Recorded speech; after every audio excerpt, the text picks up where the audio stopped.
Ok, donc ça dit tolanda awe ba contenu ni nzamba na bizambe koti na moto na niveau FCC ni ezoko se passer boye ba awa kuneza opesi mwambo aboyi awa na bisa binoke no eza na majorité mo ezoko se créer na niveau ya FCC oyo ba tu bazo yebate moni tête entre pesa so même stratégie pour na bon ba reporter ba reporter directement les États-Unis a réagi après hors de que nos forces africaines avant tout ça c'est comme ça est pénétré dans le est alors force ezoya yo ya na mandat to ya MONUSCO résolution mandat mo retraquer aso ya retraquer pour l'instant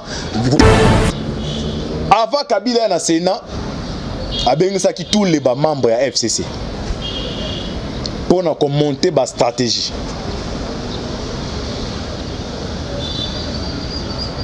boyoki DG mais directement tu côté la maman ali comme na biso o ezao na bizambe ziki na niveau ya FCC boye bana minuto ni ezao se préparer ni ne ko salem ni ko ezao bo moi déjà document moko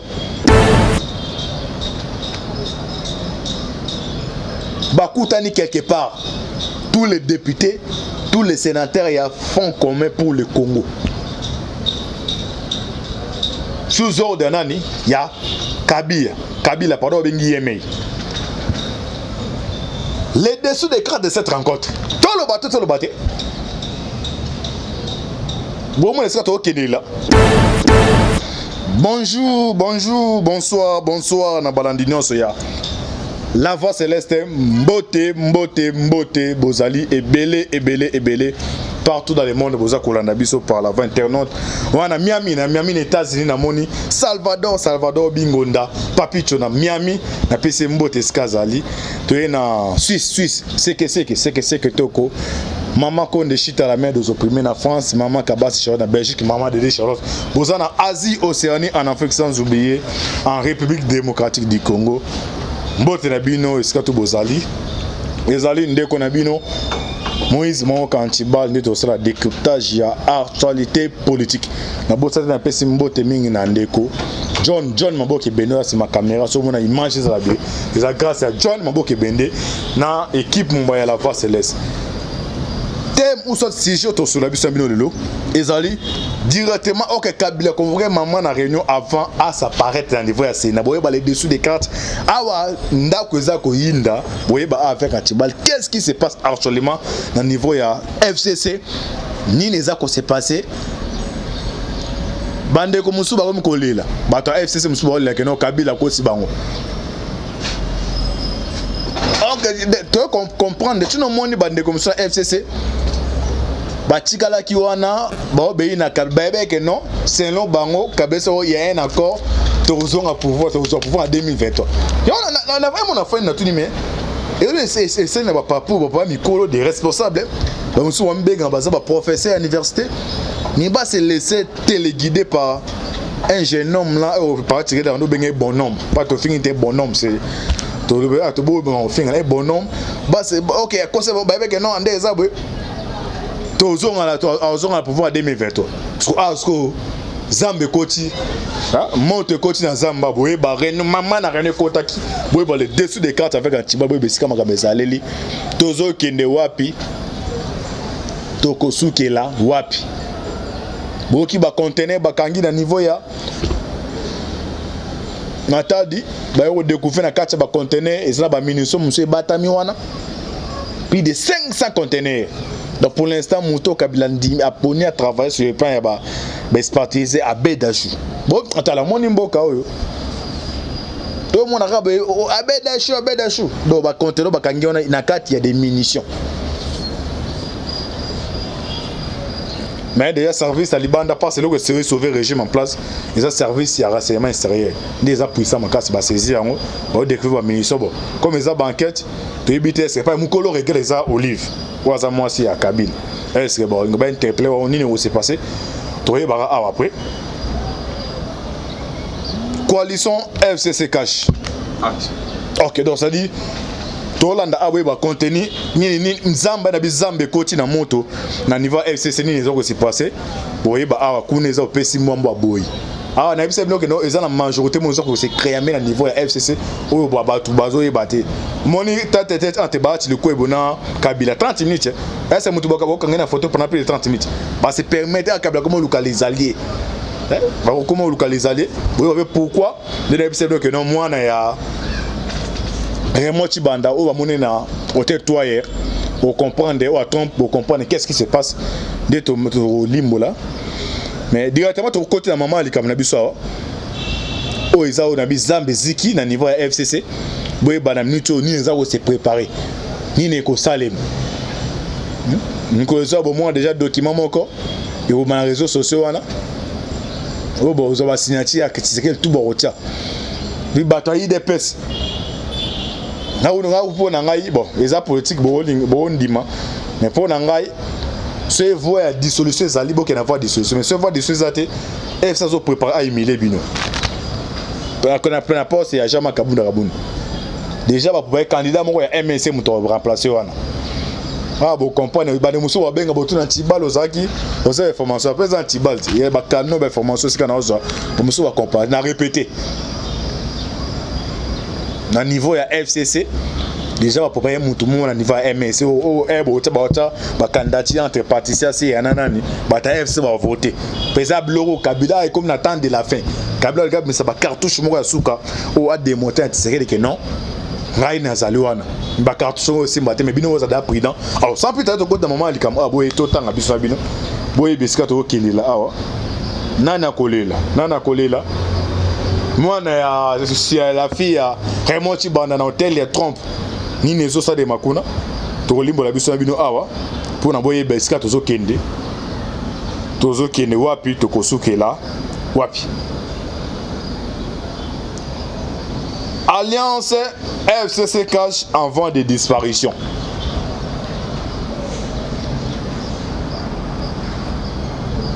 L'Alliance FCC cache en voie de disparition.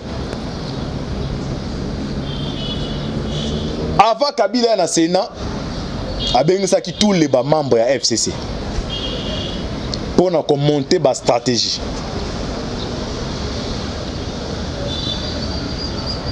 Boyoki DG à OGFM l'air bakangie atangi kombo ya donc financer muta financer na OGFM ngetolo ne na l'émission il est maintenant aux arrêts ba kopé ça ba révélation chaque mois ba débloquer ka moyena 2,5 millions de dollars pesa kana nemi et puis il y a une crise hein? Selon bangombo on la pesa ka mutase en rosa Kabila mais bon ah ngai fui défenseur il mambonge ko maraté tolo baté wa bande watu monga tuna bioza oza na muta SCC pendant nos opérations ba information bango oui avec des pressions aussi aux antibal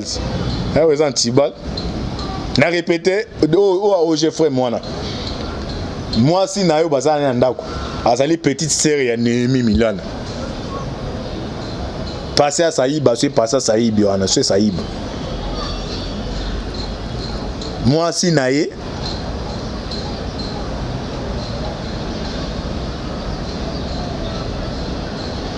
petit c'est un ennemi. Alors chaque mois, ce que tout le monde souhaite, c'est que je ferai moi. Ah, bon, ben on compte un conteneur et nous pour comprendre. Ni les akoya. Tout le bateau.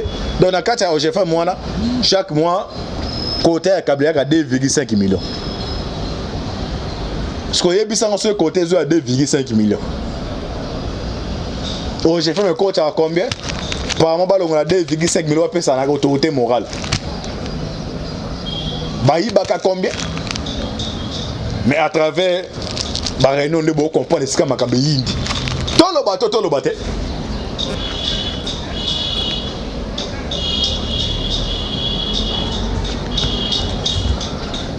Les Fonds communs pour le Congo FCC rectifient le tir pour baliser la voie des élections de 2023. C'est ce qui a justifié la présence pour la première fois à l'hémicycle du palais du peuple de l'ex-président de la République, sénateur à vie et autorité morale de cette plateforme politique, Joseph Kabila Kabange, c'est mardi le 15 septembre. Une sortie en pompe bien calculée. Ah, on parle français, vous comprenez, Neni, Ignolo Ban. Ah.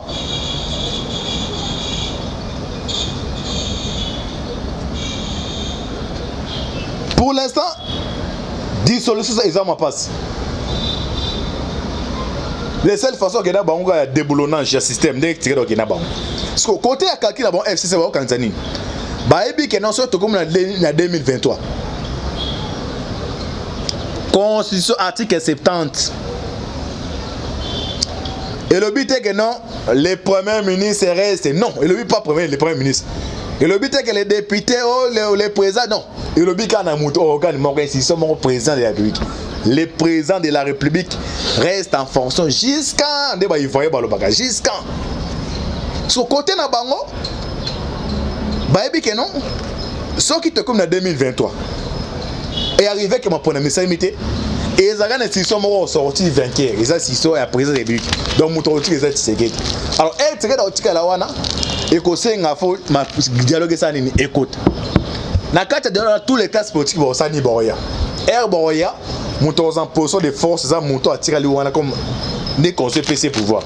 Mais les restes sont déjà en faillite. Alors, ils permettent soit tous les acteurs politiques sangana pour n'avoir balisé chemin pour n'avoir pas c'est un moment là.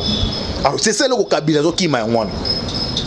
Alors que éviter d'abord na mon dialogue contre ngouana alors que éviter que en 2023 mon premier c'est maté. Yozo mona langage mabunda na temba non il faut to créer une habitude nyonso wana nini. Luka, déphasage. Alors, est-ce qu'on article pour comprendre pourquoi Kabila se déplace à qui? Ndenge ba vidéo mo sikina réseaux sociaux bo kagene ba tu anani ya ba ne bazo yemba Kabila zawa piyaka etumbe makasi zonga Tolanda auto continue ba ne bo comprendre to kendela. Selon les informations tirées du magazine Jeune Afrique, le coordonnateur du FCC Nemi Milana Wilonja avait réuni un jour avant la rentrée parlementaire de septembre, essentiellement connu rentrée budgétaire, les soldats du FCC dont le député et sénateur.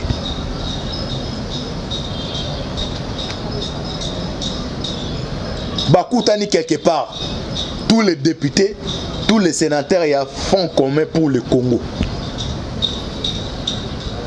Sous ordre nani, il y a Kabila, pardon, Bengi Yemei.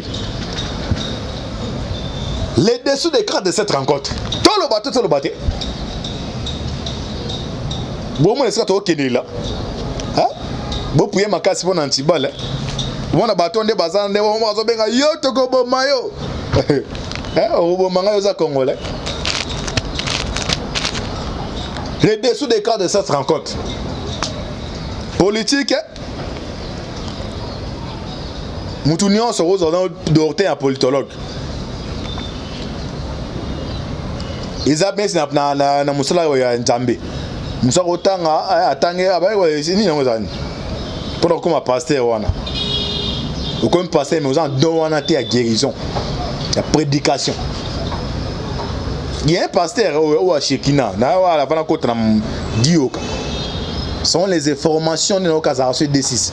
Mais si au monde a prêché parole de Dieu, autour de mes anges, on prêcher ça. Au senti penda, azo même on a dimension morbe. Mais so taliboy, au koonani, tiens D6.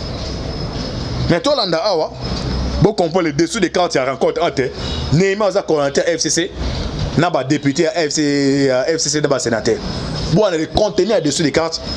Bande comme souba msuba tangi ba comprendre était contenu mais avec antiba na tout le bateau to kundura to koto memra to mirabne comme na profondeur ska to linga to comme sabino to na bo comprendre que non et le connaissance c'est ça ne bande les appels na souka na to landa bandeko. La réunion convoquée par le coordinateur du FCC à un jour de la session septembre a sa raison d'être.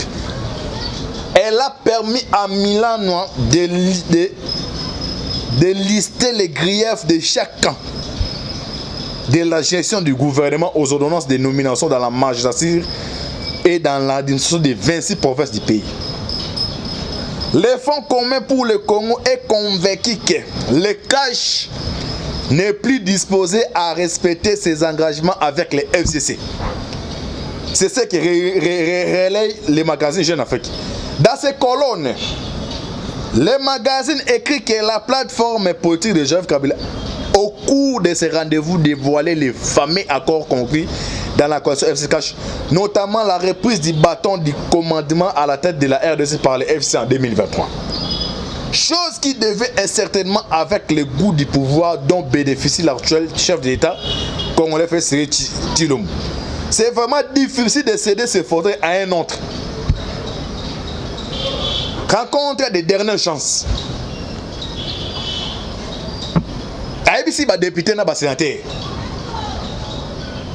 L'engeza to c'est un accord en 2023. Il faut biso récupérer bateau de commandement mais bana mai babaluki les biso. Ba continue landa rencontre des dernières chances. Normalement les dernières négociations devront se conclure ce mardi le 15 septembre. Le mardi le 15 septembre. Avant une rencontre dite de dernière chance. Selon Jeune Afrique, cette tête-à-tête de dernière chance pour cette coalition se tiendra dans la soirée du 16 septembre 2020 entre les deux chefs de file. Donc Kabila du FCC et Tshisekedi du cash. Oh, na auto Sabino le dessous des cartes. Ah, vous comprenez ce que tu as dit. Et on a que nos Zamba, Zamba te continue à carte Zamba. Par ailleurs, notons que lors de la rencontre de la famille politique de l'ex-président de la République, d'autres questions ont été également examinées, entre autres la désignation d'un nouveau ministre de la Justice en remplacement de secrétaire Tunde Akassindi. Là on parle de plaider cas. Babi que non.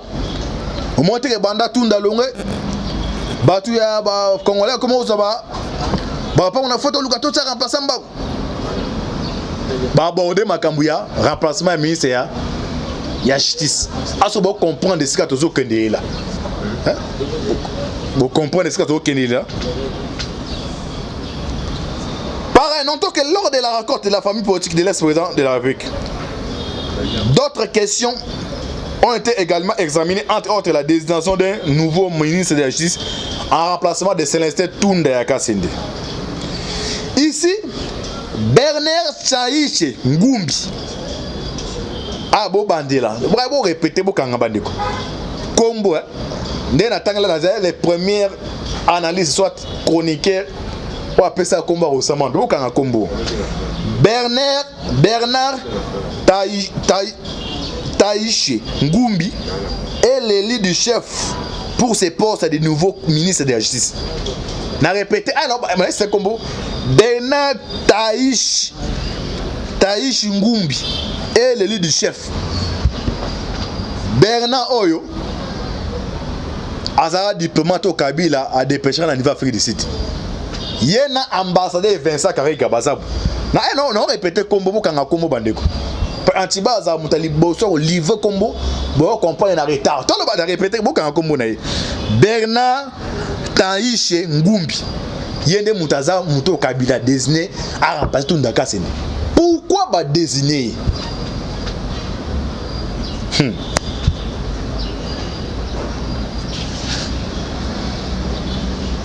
Tolimbo la awa. Na répété beaucoup en combo Bernard Taïchi Ngumbi. N'ébite na na osino beaucoup en combo. To continue. Beaucoup en combo na bandeko bolana. Beaucoup en combo na. En outre, les fonds communs pour le Congo qui détient la majorité au Parlement ne se montrent pas favorables au prochain congrès en vie. Et c'est pour empêcher les 3 nouveaux juges nommés par le président de la République de prêter serment. Donc, première conclusion, Bazu, Mabunda, Tamemamba, sénateur, député FCC, congrès et Koko Tate, pour na 2 juges au tiré de nommer, va prêter serment. Vous comprenez ça, au Kenya.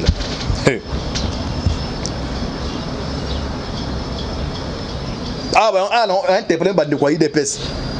Makamba au finge politique on a été botande par argument intérêt par stratégie intérêt pour nous vaincre bateau.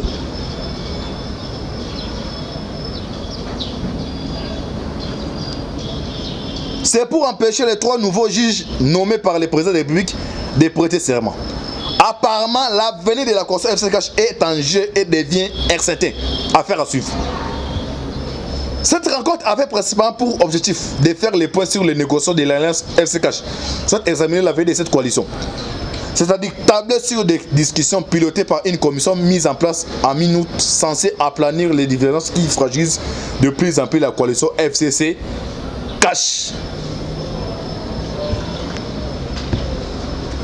Nazonga est-ce que la moto Richard Bernard pas de Bernard taï chiona. Il y a une mission moko. Na yebi se mnoka la kati ya plateau et à la voie céleste. Pardon, il y a la voie céleste. Chaque jour, ambassadeur Karega bat la conversation téléphonique en 2 heures à 3 heures du temps. Nani Oaza ministre de décentralisation nani Roubé Oaza sur Roubé. Alors une occasion que étonné Azarias Azali ministre congolais. Code Nabiso autotisa awa ils a plus 243. Mais à travers service à Libanda soki Vincent a sali conversation na Roubewa.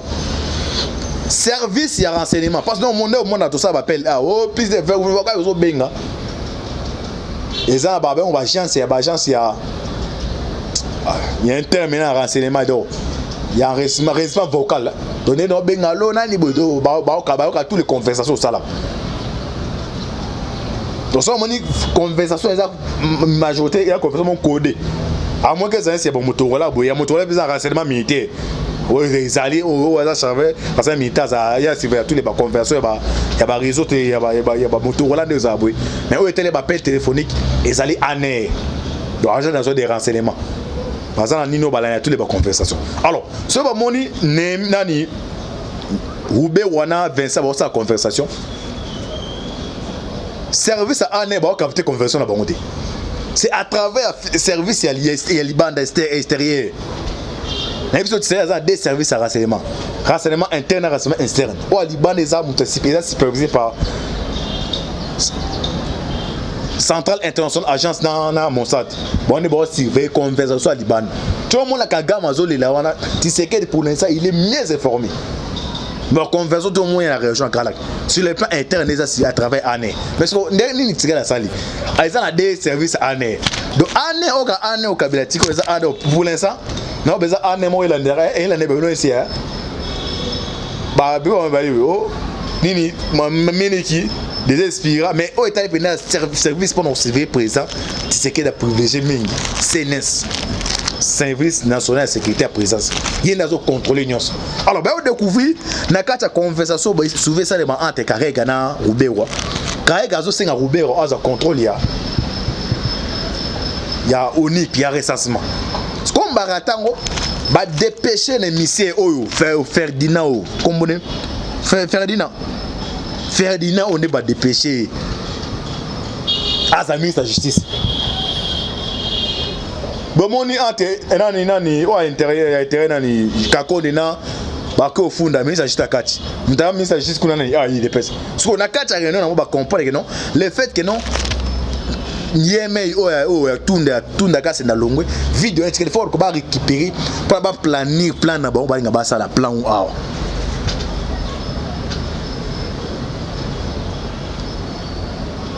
na osenga na bandeko baza tout autour mo mboka. Bo vigilance ya makasi. Beaucoup ça vigilance, vous êtes vigilant. Non, tu es bien noir.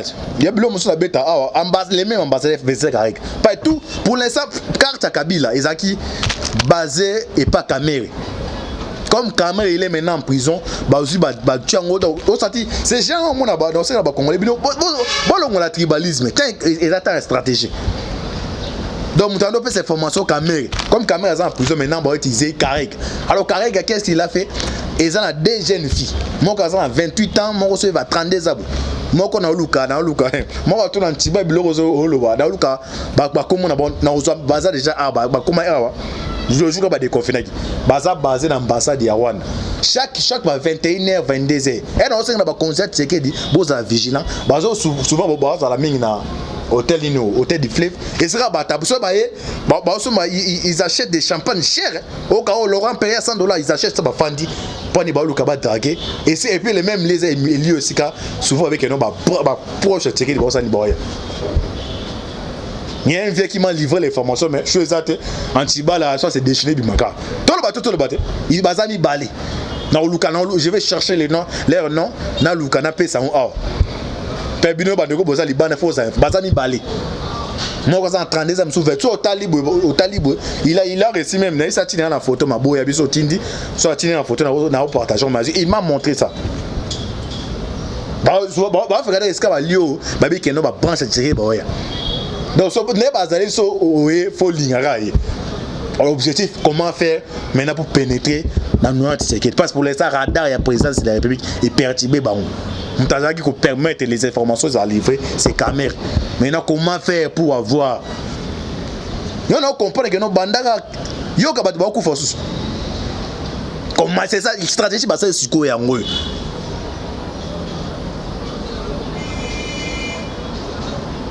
Kabila a trois réseaux, non trois réseaux à travers, trois réseaux. Réseau à Libanda, réseau à Kati, na réseau Moussouya ba Congolais. Réseau ba Congolais de monde baleka na ba télévision, ba tibo ba mandaté, mais réseau à 4 ça réseau ba nos travailleurs est présent. Ba bis tous les appareils sécurité nyons. Tindo monde o amour du JR wana, nem se no amour JR nani identité Christian. Asal délégation que ah net oza mon connaît ça nani Tshisekedi. Il y a un plein bande au Salim. Les tout derniers cartouches à Libanda. Moi ça les entre les trios, triangle bazami ça. Yé James Kabaye Kagame 3 wana yozo mo na betu bo comprendre pour yozo mo na niveau ya web center ba comprendre que non les seules façons ya partenaire entre la RDC na États-Unis ils ont un bon terme accord on est auto c'est partenaire privé ça il faut d'abord Kagame a écarté so que beti web center au coach au moins déjà il y a 3 candidats à niveau ya web center on va proposer ba Lukaba passer Kagame mais na kati wana Kagame a préféré au cas où le lot il n'est pas là acha James Kabaye mais les Américains va boire il y a une femme une maman là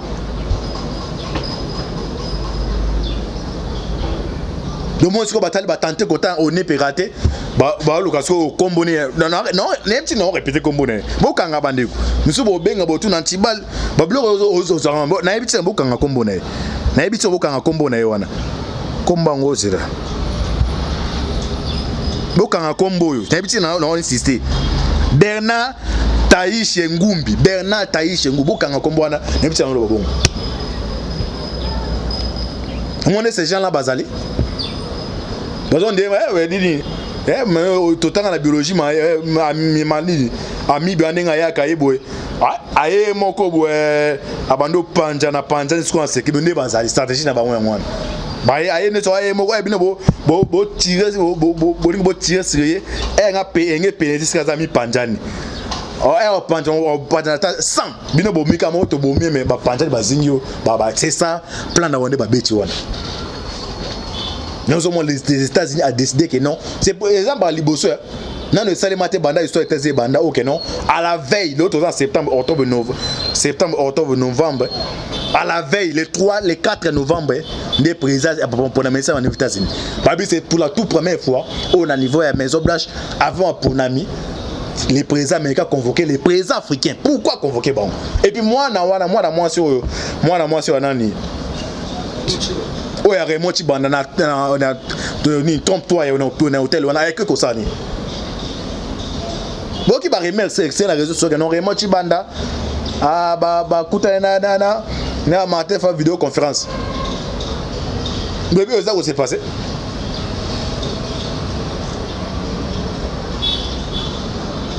alors résolution ni au Saïma les 20 non c'est dans la caméra mais là s'il y a une minute ok. Donc, peut-être au chité.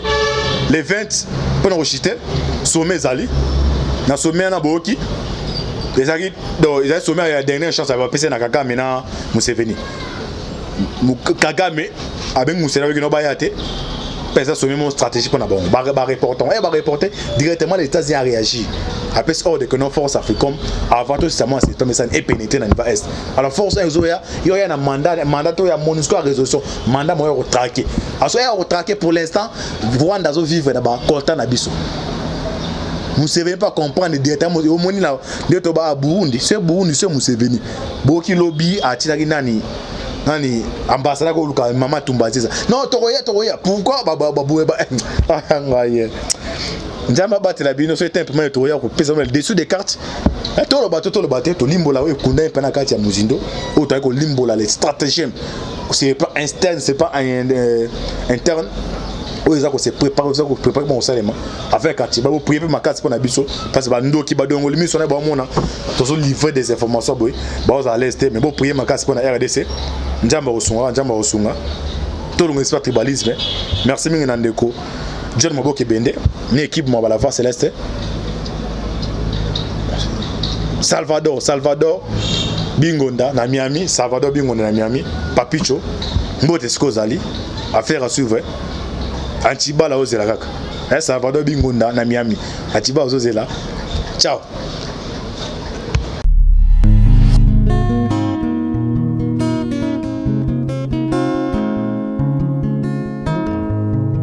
Le temps passe et ne s'arrête jamais. Alors réveille-toi mon ami. Et tout ce qui nous quitte chaque jour, laisse que cela nous serve de leçon. Car à chacun son jour, à chacun son tour. Peut-être demain sera ton tour. Alors réveille-toi et prépare ton âme. Car un jour. Oh, oh, oh, hey, oh, oh, oh, oh. Hey. Le temps passe, le jour s'envole, s'en va si vite sans laisser de traces. Hey. Comment faire pour l'arrêter, car il nous amène vers le jour de départ. Yeah. Tout s'effort avant nous, n'ont pu l'arrêter. Il s'en va sans arrêt, sans pitié, ni nous laisse le temps de faire nos bagages, que de tout mener. Le temps passe, le jour s'envole, s'en va si vite sans laisser de traces. Comment faire pour l'arrêter, car il nous amène vers le jour de repas. Tous ces forts avant nous n'ont pu l'arrêter. Il s'en va sans arrêt, sans pitié, ni nous laisse le temps de faire nos bagages et de tout amener. Il s'en va seul sans nous. Faut me perdre tout plutôt que de perdre son âme. À quoi bon tout gagner, ben sera que vanité. À quoi bon tout gagner, perdre son âme si l'on est censé de tout laisser. Moninga, verser le sang de l'autre, demain sera le tour, tu seras seul comme dans un miroir. À quoi bon tout gagner, perdre son âme si l'on est censé de tout laisser. Moninga, verser le sang de l'autre, demain sera le tour, tu seras seul comme dans un miroir. Où tu rendras compte devant le Seigneur toute ta vie sur terre. Après avoir tout gagné, l'on s'en va seul, sans rien amener. Faut me perdre tout plutôt que de perdre son âme. À quoi bon tout gagner, demain sera que vanité. Faut me perdre tout plutôt que de perdre son âme. À quoi bon tout gagner, demain sera que vanité. Moninga, tala tangwe koleka. Moninga, tala bato bako kende. Kosala lolendo na mokili okanisi mokili yango yayo. Tala bato bakoleka. Tango ekomema ngai, tango ekomema, tango ekotika moto te. Bakulutu bayakala basi bakende moninga tala tango ekomema. Papi Charles Mombaya si akenda kala. Otango otango eza komema. Ya Marie si akenda misa mungolo tala tango ebemi papa de baba si akenda kala. Tango tango eza koleka. Ale moloto si akenda kala. Po tango tango eza koleka. Ata mobutu sesese kokukungwendo wazabanga asi akenda kala. Tango eza koleka. Mzee Laurent Désiré Kabila akenda kala. Tango eza koleka. Tango ekotika moto te.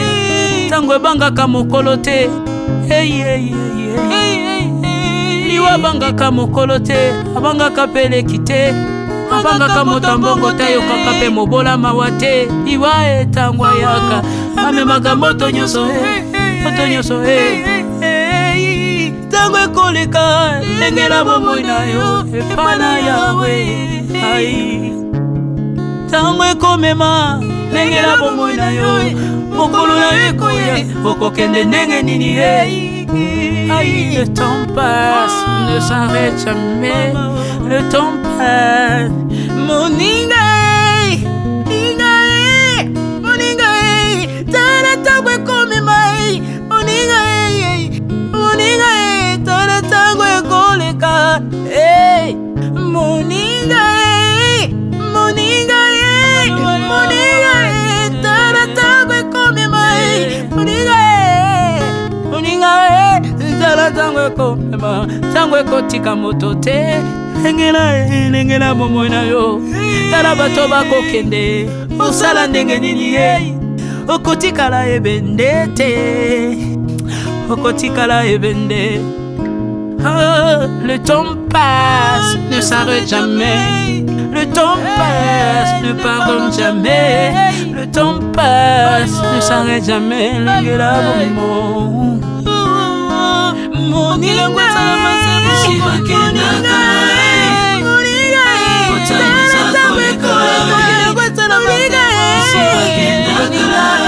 tala tango ekoleka.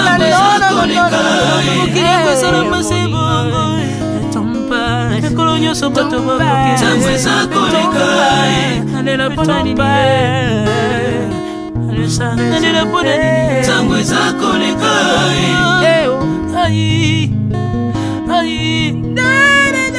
Tango eza koleka.